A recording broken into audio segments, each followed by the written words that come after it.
Shadow People, featuring Nigel Hall and Derrick Smoker Freeman. Coming to you live from a shadow box. And we're back on the Shadow People. On the Shadow People. Really good to be home. Really good to be back here in the studio with y'all. You know, I feel like I got separation anxiety a little bit. You know what I'm saying? Because when I saw y'all, because the last episode when I was on, via Skype, I was like, damn, these motherfuckers in there having all the fun. And I'm sitting in a crack motel and fucking, look, I'm sitting in the Huxtable's house.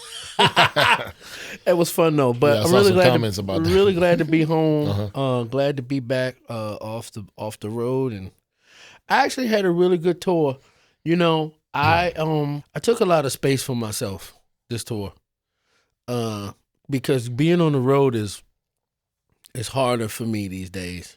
Yeah, I'm sure. I can do it. I was built for this shit, but I'm starting to realize what it takes to be out on the road. And had I, it's one of them situations where, like, if I knew then what I know now, if I had been doing it the way that I'm starting to do it now back in the day, I'd be so much better off.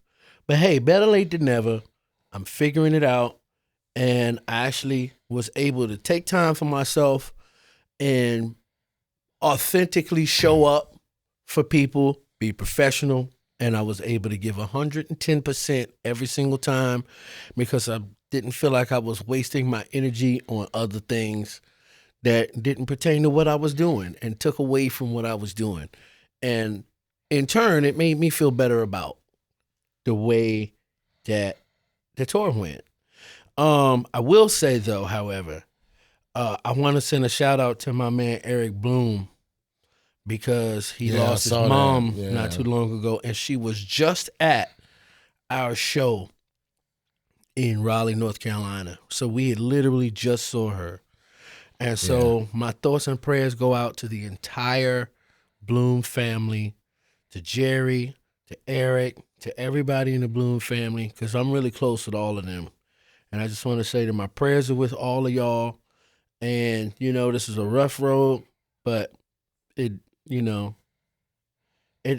can't say it gets any easier, but you learn how to deal with it. It takes a little while, because my mother passed. And you know what the crazy shit was the day that we got on the boat, it was my mother's birthday. Yeah, I saw you post about that. I had even my own shit that I'm still dealing with. She died 23 years ago, bro. Mm-hmm. And it still seems like yesterday. And I sat in my room and I felt the feelings and I dealt with them as they come, because, I'm learning how to do that again. And it's just really rough for anybody. Anybody that's out there that lost a parent, or even if you haven't, like, find the people that you love, and regardless of, especially if they're your family, find the people that you love and tell them that you love them. Because whatever it is that you fighting about or what you beefing about ain't worth holding on to the point where you could, bro, the way shit is happening these days, you could be fucking gone tomorrow. What Bill Willis say? Here today, gone tomorrow. Yep. So tell all the people that you love them. Derrick, I love you. Love you too, my bro. Man, bro. Danny, I love you. 50 grand. Drew, I love you. I all of the people who I love, I'm going to tell them straight up. Like, yeah, it's funny, but it ain't funny. Because one of these days, you never know. Fucking air conditioner could fall out one of these fucking non-built ass buildings. You know what I'm saying? These buildings just falling out, motherfuckers falling out the sky, planes and shit. You know what I'm saying? Like, I hate to say that because I'm always crazy on one. Yeah. But, like, tell the people you love them, man, because one of these days you're not going to be able to do it. And I know I'm still talking about it, but, like, it makes me think about the time that I have with the people that I love. And so it's definitely a reflective time. So, but I did have a halfway decent time on the boat. I was able to do the Masters at Sea camp. I got to They gave me a bullhorn and I just yelled at people for hours, so it was fun. I taught people something too. That sounds cathartic, actually. Yeah, it was. It was actually really cool. It was actually really cool. Good, but good to be home. Yeah, my man. And definitely some peace and love to Benny Bloom. Yeah, sorry for to hear real. about that, my man. Yeah, man. Tour the road. We were talking about the road in our pre-meeting in the parking lot. And I pulled up because I was late. You know, the road is long. With many winding turns. Road life is not real life. You know, people I don't think understand the rigors of what that entails, you know. But what I was more thinking about was just horrific winter tours of the past, like Tundra tours. Think about the time we got snowed in Montreal, the time we got snowed in Cambridge, you know, shit like that. Time we did a second line in the snow in Boston, that was nuts. Anyway, also we did a second line in the snow in Woodstock. Second line in the snow. Yeah, that's exactly. some funny shit, bro. I can't even imagine that shit. Did that really happen, Danny? You were there? The horns, well, he wasn't doing the second line. Anyway, I don't think he was there anyway. Oh, okay. But anyway, the point is the horns were all like, I remember Leon was like sharp. I know them bitches was flat. Yeah, exactly. It was all crazy. So, you know, I do remember that. But also, but it made me think about, because people, you know, like a lot of people have been asking me like when I'm going to go on tour, if I'm going to go back on tour and all these things. And I'm like, I'm not really sure about that. Maybe, but, you know, circumstances. Yeah. You know, it's got to be mitigating circumstances, you know, for me at this age. You got to be broke. Yeah, but anyway, but I'm just saying, but like, you know, when I had these conversations. I mean, I'm just saying, bro. No, like, that's. When I had these conversations with these agents, you know, and if I was 20 years younger, you know, my acceptance to whatever they're offering might be, I might be more eager to take the deals that I get offered at this juncture. But I'm like, I'm not trying to go in Pittsburgh and Cleveland and Cincinnati in February. No shade to those places. I'm just not trying to do that. So you can maintain a relationship with some clubs. So then let us go play there in July when it's packed. You know what I'm saying? Right. So it's like, I get that game, but you know what I mean? But like, I'm not trying to be a pawn in that game with the agents. So it's like, for me, it's a tricky situation. You know what I mean? Yeah, I know what you like, as far as like what I'm actually going to do, like it's, you know, festivals, that's different. But you know what I mean? Like, as far as like doing how you guys do, if I'm going to go get on the bus and go do the thing, you know? Right. And I understand it takes a while to build that. So I don't know. I'm in a weird place. I when it totally comes to understand what you're saying, and I'm kind of with you. But this is where I am about it, because I get to do it on the scale of being on the bus, and a lot of people think that that's a really extravagant way to do touring and whatnot. And while it's effective in terms of getting places on time with everyone together and having the show itself be something that's consistent and all show up together, have a crew, putting shit together, breaking it down, so forth and so on. That bus life is not as glamorous as people think that it is. And it also depends on who is on that bus with you. But I've tried. You see it. Sorry, but yeah, hey, yo, I know. My mind just immediately went to like. I know exactly where it went. You're right. And it went where mine was too, which is why I was trying to figure out my life here. But what I will say is that one thing that I learned, especially from this tour, and it's crazy too, because I learned something different about myself every tour, especially since I've been sober now. And like, I know what I need, and I know how, when I don't get what I need, it affects me. Here's an example. When I get up in the morning, when I'm home, if I don't go and do my walk in the park, because you know, I get up and I go to City Park every morning and I walk that 5 miles every morning. And if I don't do that, the rest of the day is shit. The rest of the day, I'm an asshole. And like, that's the only time of day, really, that I'm at the most peace. So I know what I need to be peaceful. And a lot of times that means me being by myself, because us as entertainers, we give so much of ourselves to people, whether they're listening and paying attention or not, we're still giving that. And a lot of times people who are entertainers, they go out and they have to fraternize with people and so forth. And a lot of that takes energy that you need to get through the next day and do it all over again in another city, And I know I'm realizing now that when you take the time that you need for yourself, and then you ain't got to be mean, you ain't got to be disrespectful, I used to be the life of the party out on the road, and I can still be that. I'm still in there somewhere. Yeah. But I know that it ain't time for that a lot of the time. Like, I just did that. I just did all of that. I went out there and I screamed my fucking head off for an hour. And I played from my heart for an hour. And people think that just because I'm back there sitting back there playing on the keys and just sitting down, and a lot of people don't realize I'm playing like 3 keyboards at the same time. I'm trying to think.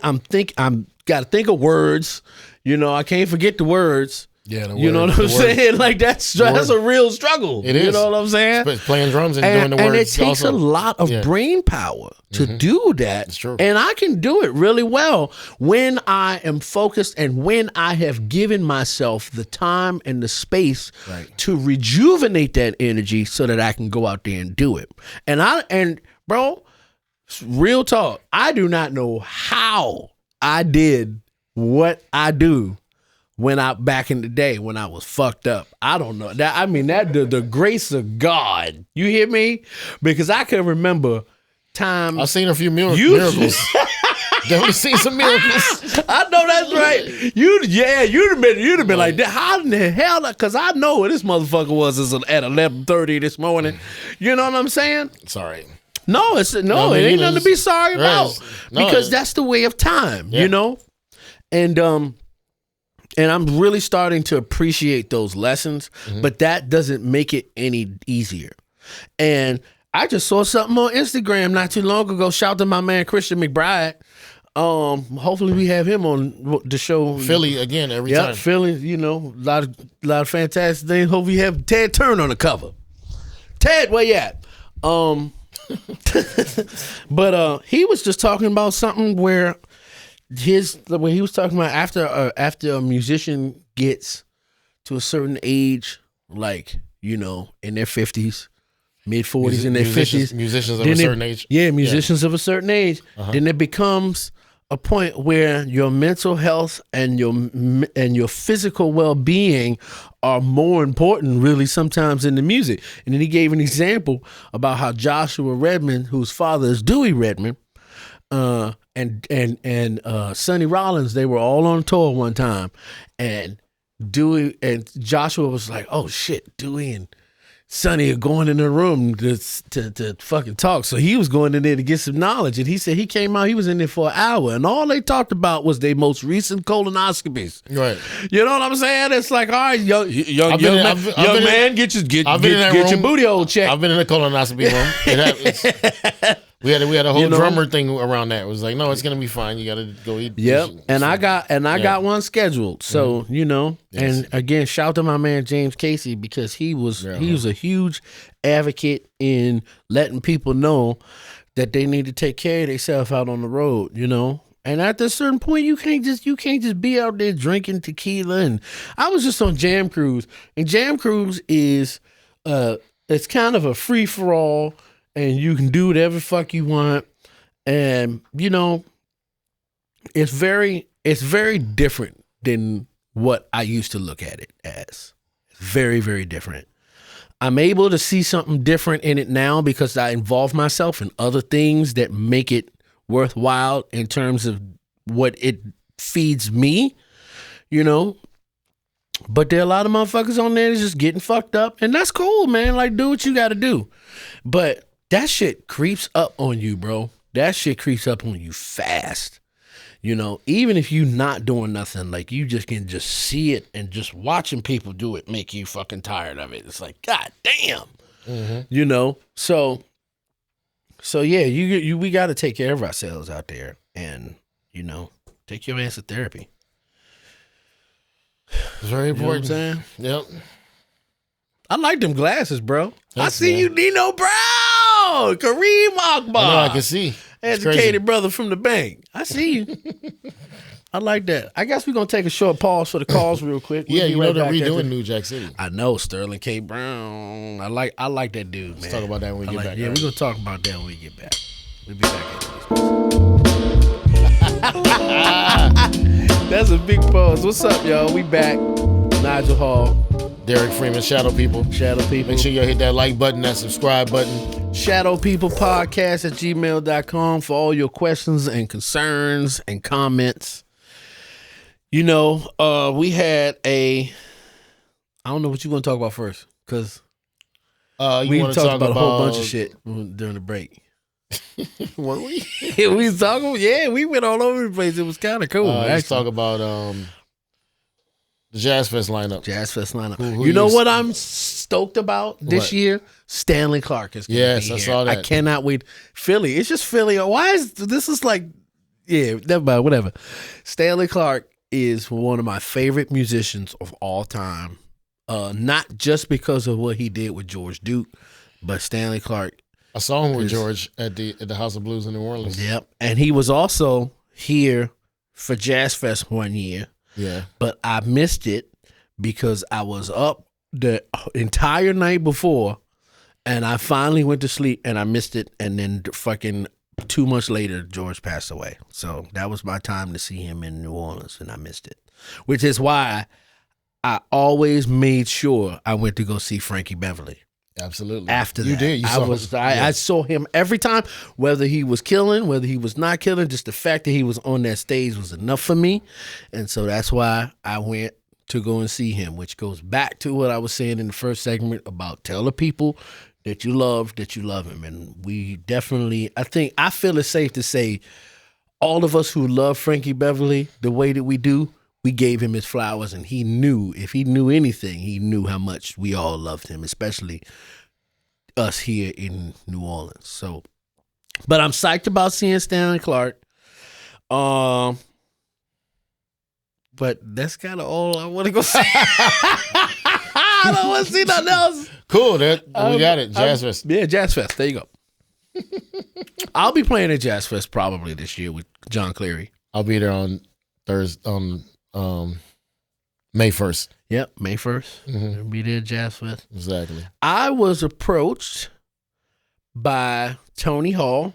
Okay. To possibly do a Maze tribute this year. Oh, not the Assholes. The Assholes presents.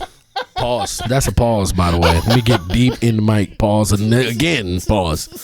Just pauses everywhere. But, I'm sorry. It's the palsy. Yo, this is wild. But nah, yeah, Tony hit me up. We don't know if it's gonna happen yet. It's possible. But it's breaking news? This might be breaking news right now. Breaking news. I don't know what mic to look at. Or you know the fuck I'm trying to say. Do a graphic. One of them. There you go. Lettuce is playing at the Orpheum this year. I've never played at the Orpheum. Ooh, that's nice. Nice in there. The one time I did play at the Orpheum, unfortunately, it was Alan Toussaint's funeral, and it was crazy, bro. We did What Do You Want the Girl to Do with John, me, and Nell. And me and Nell were just singing backgrounds, and John sang and played piano. Yeah, I was sitting in where I was sitting. It was crazy. And I think I might have been here maybe about 3 or 4 years by that time. But I was sitting, John was sitting to the right of me. Ivan was sitting to the left.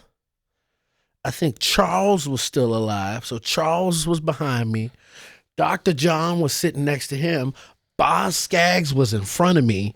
Fucking Irma Thomas Was Boss Skaggs playing this year, by the way? Boss Skaggs is playing this year. Okay, I definitely want to go see Boss Skaggs. I'm definitely going to see that. See, because every time he's been here, he's been fucking killing. And look, one of the times I was. It's unfortunate because the story comes with a panic attack. But I was.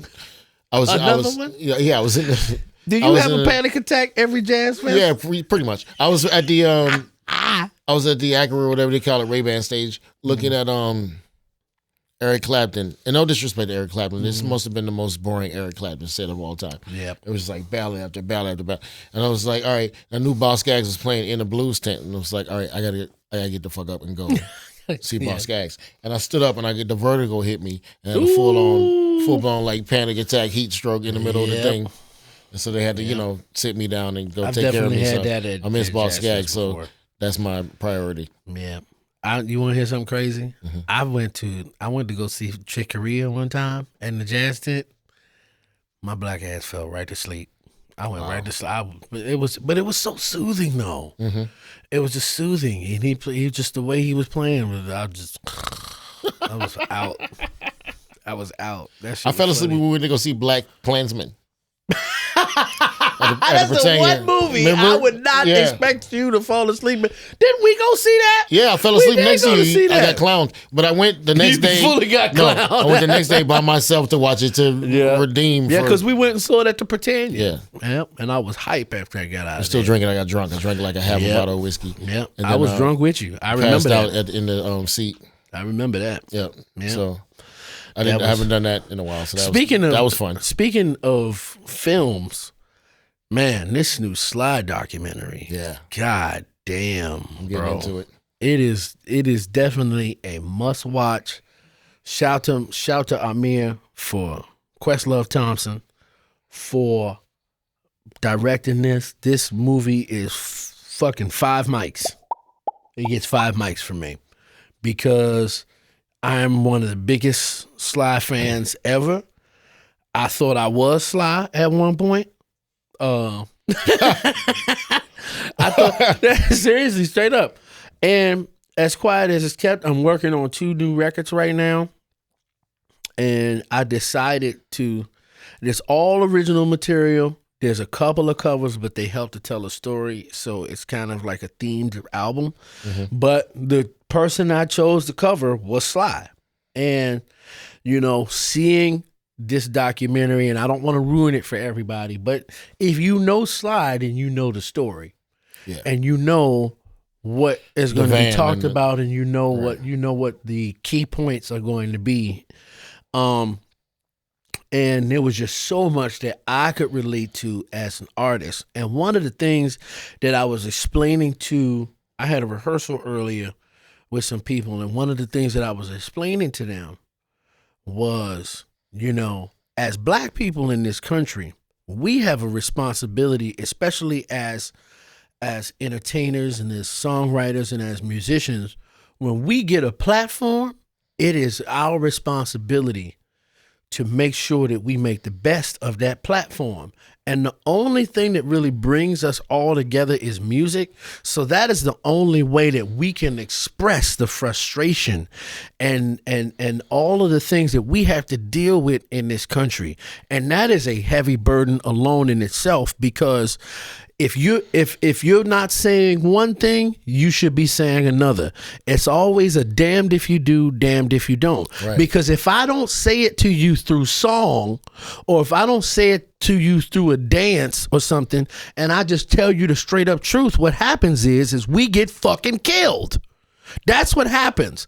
So to have that burden of being an entertainer and wanting to tell and wanting to teach people a better way through music is for Sly and for other black artists who have that opportunity and have a platform to make an impact on the world. It's a very heavy burden. And I'm not at all saying that I'm a genius or by any states, I'm not saying that. But what I am saying is that I have felt from people from my family, from people who I have known in my life, from a lot of different people that I have that I owe them something. And Sly, watching that documentary and seeing what Sly had to deal with, because he was a genius. Yeah. You know what I'm saying? And Absolutely. he was someone who figured out a way.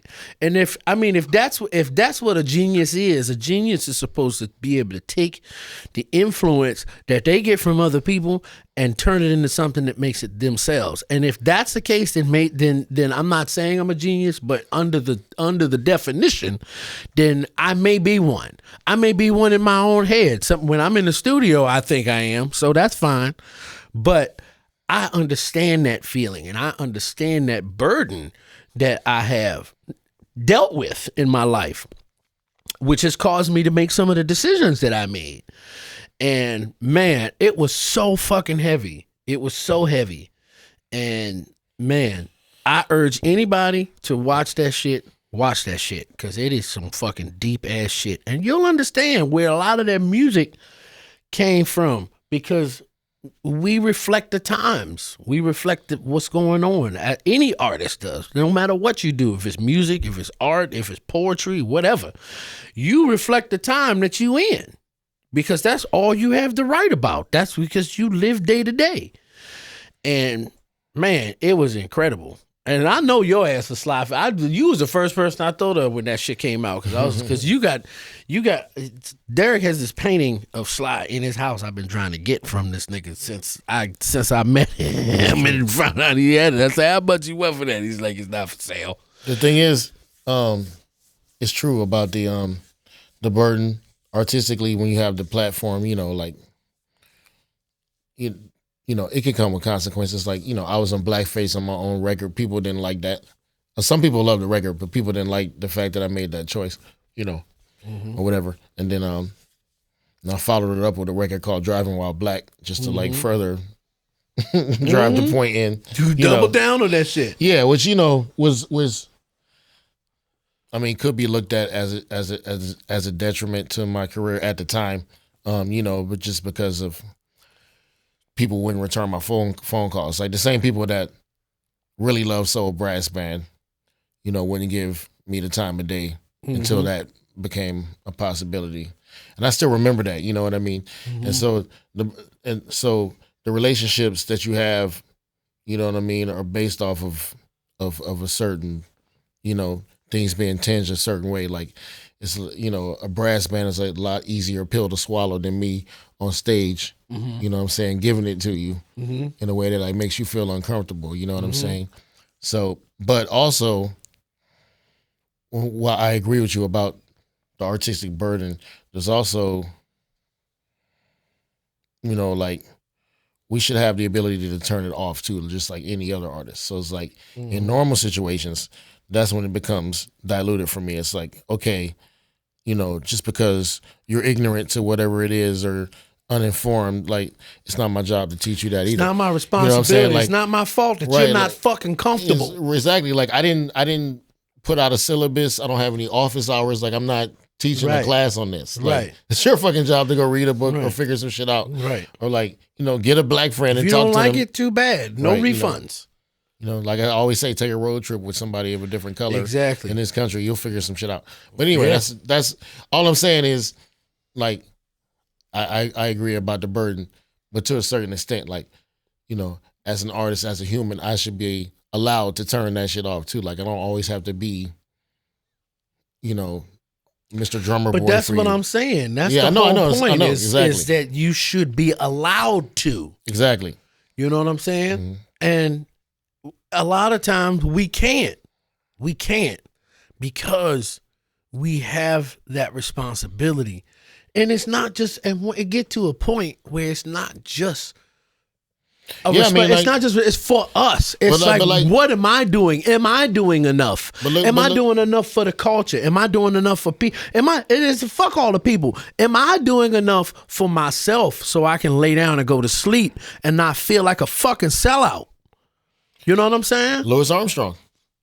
Prime example. Prime example. Of like what he had to endure, what he had to go through to get us to another level in, you know, in Hollywood and the record world and all that shit. You know what I'm saying? It was like, and people accused him of being an Uncle Tom and said he was a sellout. You know what I'm saying? It's like his legacy has been framed better now over time. You know what I mean? Because like the real history of him and the artistry of him and the beauty of him as a person has come out. But you know what I'm saying? When we were younger though, they used to try to say he was like some type of all the time. Him, you know Sammy what I mean? Davis Jr. Yeah, they make caricatures of those guys. You know what I mean?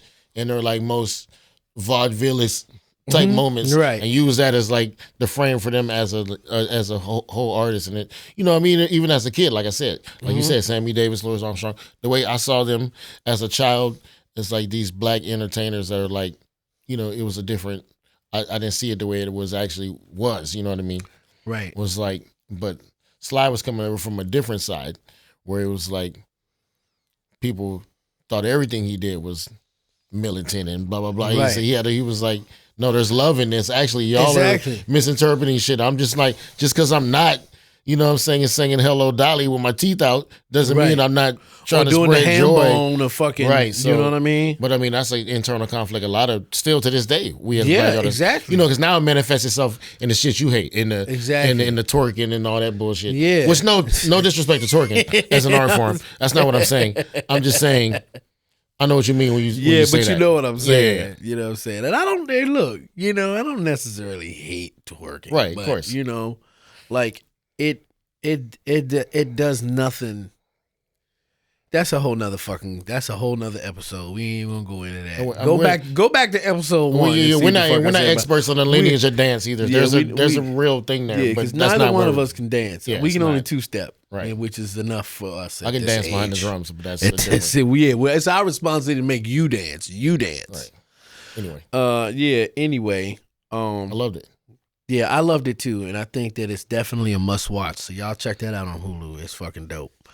There was one more thing that we wanted to talk about before we went to the break, and that is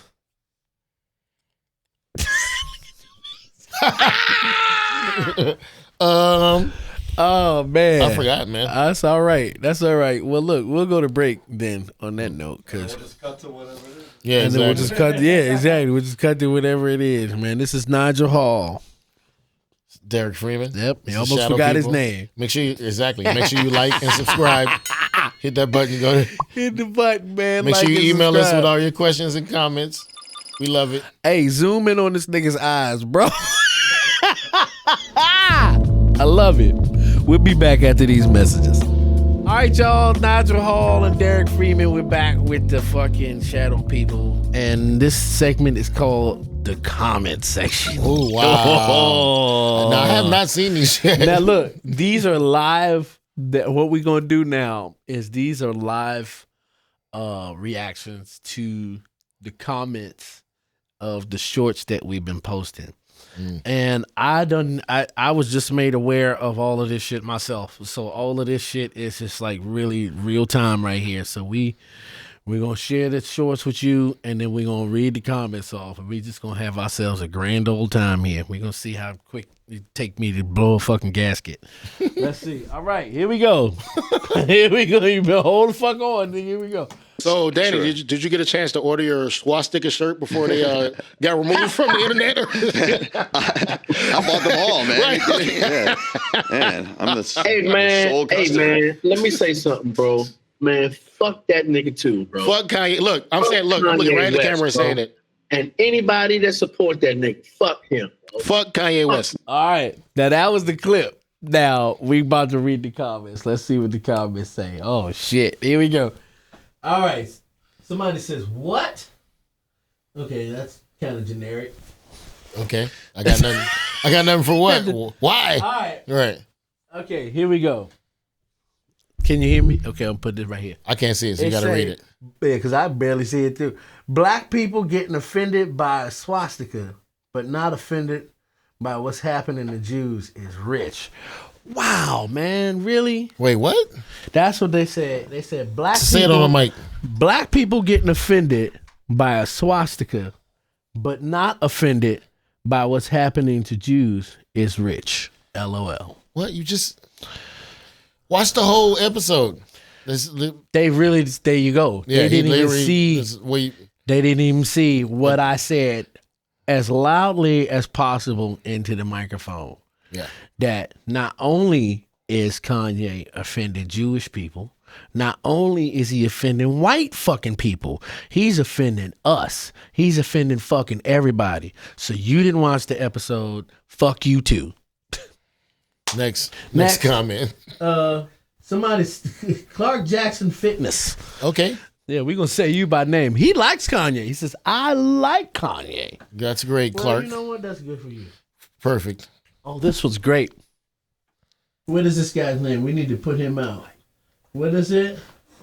I don't know how you say his name. But We don't know how you say his name. Find it, put it up, get a close up on that shit. And this man said, what's wrong with a swastika? That's what he said. Oh, you tell us, And sir. you see what I'm saying? No. This is where we live at. Right. This is exactly where we live at. I want to say it's a bot, but it's got somebody. This dude actually has a face. Cool. Is he black? Wow, these crackheads out here, boy. Where's Judge Mathis when you need him? You need to get your life together. You need he's to get your life together, brother. Cause you. Well, see, this is why we don't do the comments too much. This is what happens. That's all right. It's but fine. Hey, you know what? We appreciate them though. Keep them But coming we in. appreciate your comments and concerns and questions, and we'll continue with some more. Let's see what else people see. This. You know.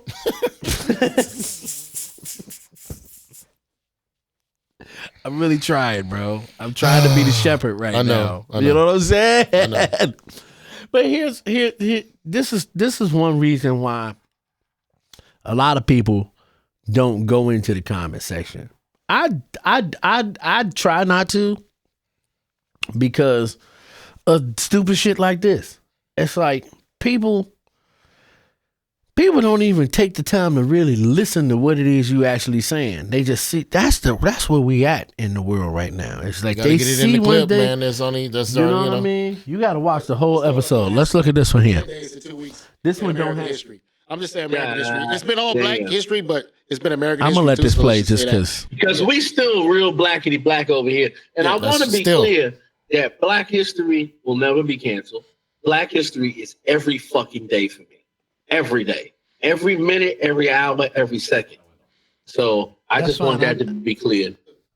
Look, I know that didn't have no comments, but I just wanted to be clear again and just say that. Make sure that there was. All right, let's check this one out. Okay, Trump was just a celebrity, so we forget about that. Yeah. this one only got one comment. So people was talking shit like, why he can't be president. Yeah. And Sam Jackson said, this nigga cheats at golf every week. There's no way he could be the president. And so they've been beefing literally since that moment. You know, he said it just like that too. So that was more trolling. Perfect. Wow, that's Yeah. crazy. Perfect. All right, let's see what this one say. This dude, look, he dressed up in the Wiz thing.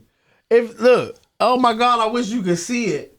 It's you remember what the crows was wearing? Yeah. That's what he got on in his Oh, face. wow. All you motherfuckers that be commenting and you put pictures up with fucking mask on. This is what I'm talking about. You would get your fucking ass beat What in does the the comments street. say? The comments say you don't. It's just some dumb shit actually. Oh, okay. But it say you don't diss Donald J. Trump's golf skills. Oh. Okay. You know what I'm saying? And oh man. Anyway. Why are we doing this episode? I don't know.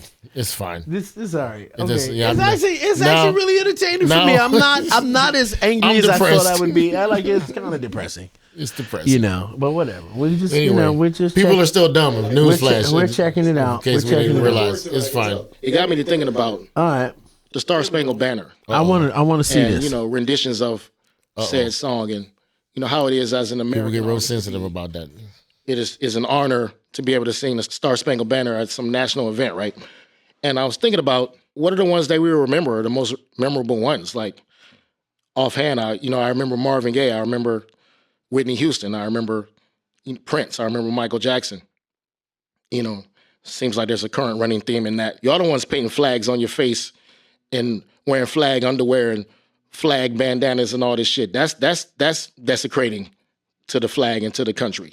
So let's be clear on who's making America great. First of all, I want to say to you that was a fucking amazing food for thought, bro. Real talk. Appreciate it.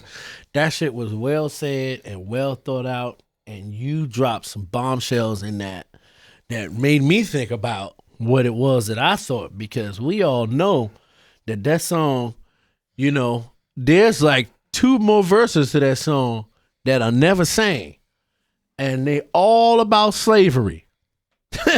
Okay? And they all about slavery and how this country has justified slavery. Okay?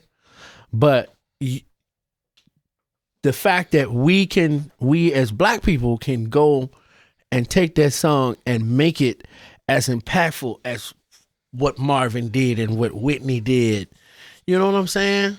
I mean, in turn, and you know, and we are people who are directly affected by that, and make something beautiful from that. It's just like when Ice Cube was on that show with what was that show? On Bill Maher. Yeah, with Bill Maher, and he was talking about the word nigga. You know what I'm saying? And how we took that word and we made it something beautiful. And I know that there's a lot of people that don't agree with that. But in my generation and where we are right now, that word is a term of endearment amongst us, amongst the brotherhood that can use that word. And we've turned that and we've taken that word back. That's our word. And anybody else being caught using that word is going to have a problem. So the fact that you explain that shit that way, it brought goosebumps to me. You know how I am with the goosebumps theory, man. And I just really appreciate you, saying that shit. I really do. I thought that was well said and well done. Let's see what this motherfucker said. So I'm going to be the guy. Okay, it says, so I'm going to be the guy to comment off of a 5-second video as if I know the whole clip. So singing the anthem makes it great again. Well, at least you fucking know enough to know that you can't you can't come to a fucking absolute by just this long of a clip. And you got to see the whole clip and see the whole episode. So we're going to give you a thumbs up for that. Thumbs up. But it still look like you want a problem, but you know what I'm saying. you know what I mean. We got problem. Speaking of Ice Cube, we got a problem here. hey, we got problem, nigga. You know what I'm saying. So yeah, I'm gonna shout you out, but you also don't have a picture, so you could be a bot too. So all right, you're out of here. All right, let's see what else. Okay, now we're back in the we're back in the old one now. All right, so that was the comment section. Hey, look, we appreciate all of these comments, as ignorant as some of them are. We still appreciate them because y'all help to prove our point.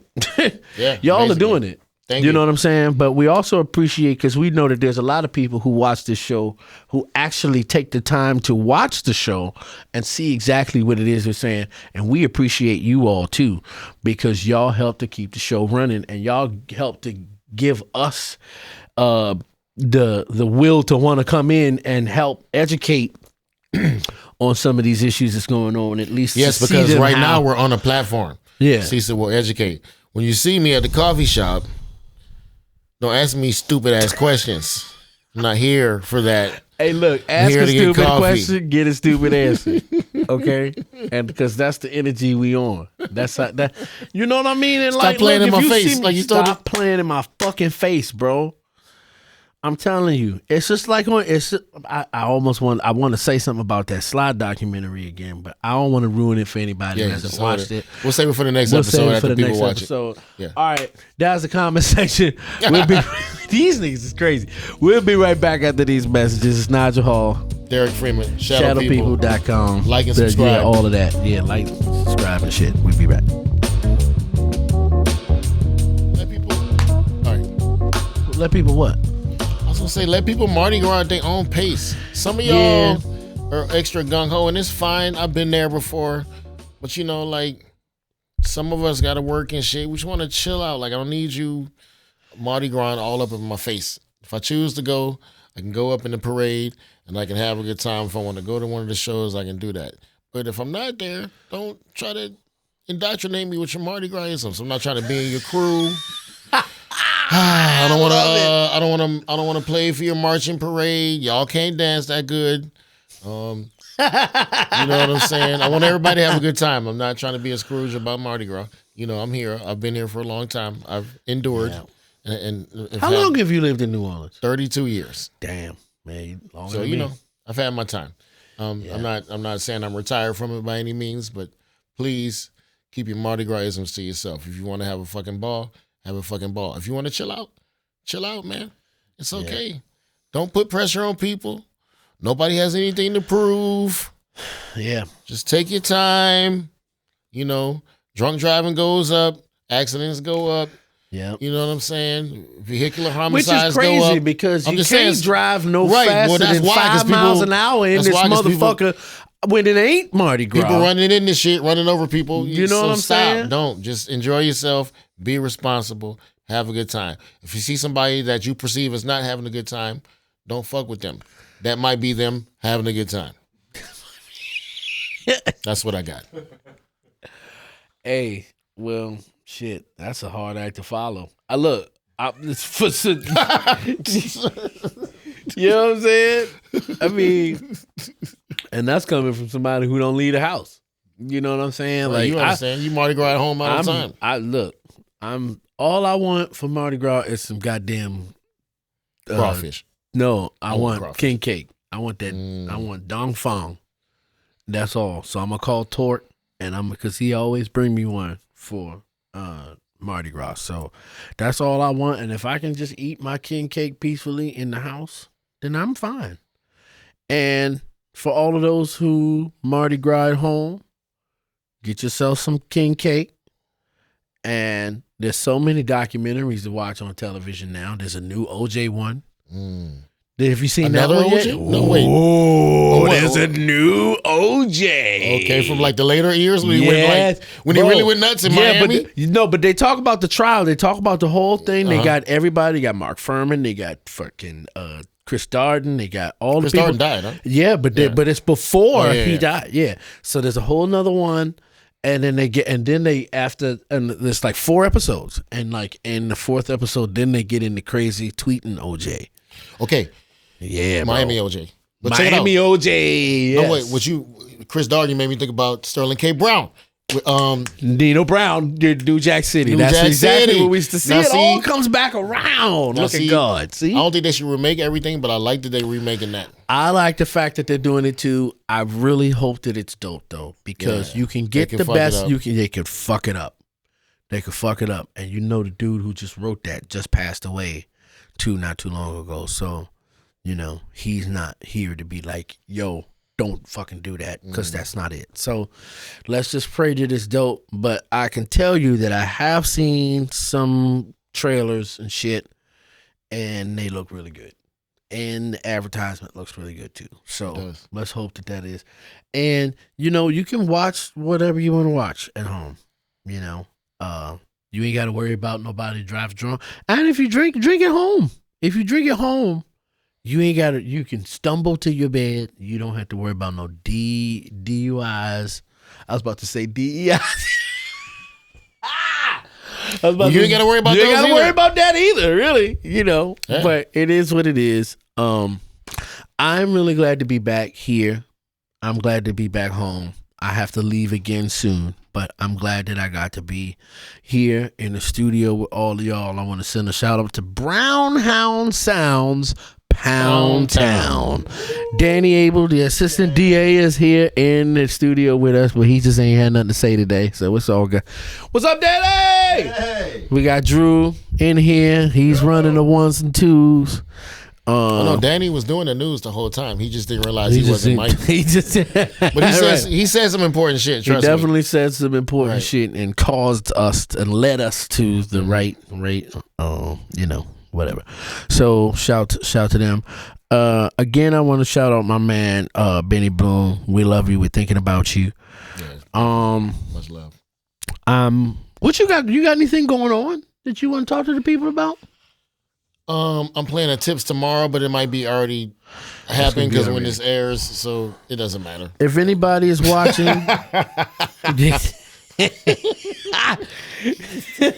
he's singing this again. It doesn't matter. I will be performing with the Denver Symphony Orchestra cool. with awesome. Lettuce. Mm-hmm. That's going to be fun. And you know, the other thing is too is the first time we did it, we they filmed like it was unbeknownst to me, right? Because this was a time when I wasn't really paying attention to things like that, but they were filming a movie the whole time, and so they turned this thing into a whole movie, which is going to be a movie premiere that they're doing, and I don't know how I'm going to fare with that because I hate watching myself on TV. The only time I like really watching myself is on this podcast because we just funny in here. But when it comes to playing music, it's crazy. I used to like watching it, but nowadays, like I can't. Oh my God, I cringe. My skin crawls when I watch myself play music because I like to live in the moment. And like, you know, I think I did an interview for it, and I really hope I don't sound like an asshole. I fucked my whole life up. But we gotta. They turned it into a movie, and there's going to be a premiere, and there's going to be a bunch of people watching it in a movie theater, and we had to do a Q&A, and I don't know. I'm probably just going to be there for the Q&A. I'm probably not going to watch the movie just because I just can't do it. Something about me right now. I just can't do it. But we'll see. I'll figure it out. I'll deal with that when the day comes. Really good to be back in the studio. Tune in the next time. shadowpeoplepodcast at gmail.com for all your questions and concerns. Like and subscribe to the channel. We're starting to see more activity with that, and we urge you to show people the shit, and we're gonna keep putting out shorts and whatnot, and we're gonna keep putting out the full episodes. We are on YouTube and we are on Spotify, so make sure you check it out for your weekly enlightenment with us, and we appreciate y'all tuning in. My name is Nigel Hall. I'm Derrick Freeman, and we are the Shadow People. Thank you for tuning in. We'll see you next time. Like and subscribe. Thank you. Keep your shit together. Tell people you love them. Bye.